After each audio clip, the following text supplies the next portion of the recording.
Thank you very much, Mr. Chairman. Thanks to the witnesses for being here. I appreciate that several of you had long journeys to make in order to be here. I appreciate you making the time. I look forward to your testimony. I want to thank Senator Blumenthal for convening this hearing, for being a leader on this topic. You know, a year ago, we couldn't have had this hearing because the technology that we're talking about had not burst into public consciousness. That gives us a sense, I think, of just how rapidly this technology that we're talking about today is changing and evolving and transforming our world right before our very eyes. I was talking with someone just last night, a researcher in the field of psychiatry, who was pointing out to me that the ChatGPT and generative AI, these large language models, it's really like the invention of the internet in scale, at least, and potentially far, far more significant than that.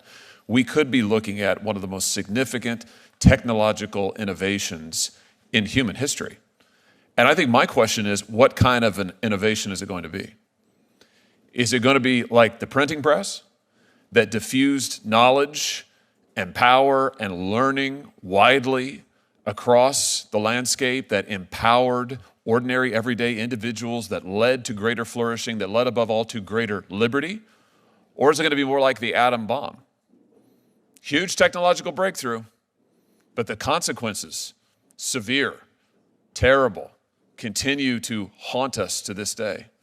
I don't know the answer to that question. I don't think any of us in the room know the answer to that question, because I think the answer has not yet been written. And to a certain extent, it's up to us here and to us as the American people to write the answer. What kind of technology will this be? How will we use it to better our lives? How will we use it to actually harness the power of technological innovation for the good of the American people, for the liberty of the American people, not for the power of the few? You know, I was reminded of the psychologist and writer Carl Jung, who said at the beginning of the last century that our ability for technological innovation, our capacity for technological revolution had far outpaced our ethical and moral ability to apply and harness the technology we developed. That was a century ago. I think the story of the 20th century largely bore him out.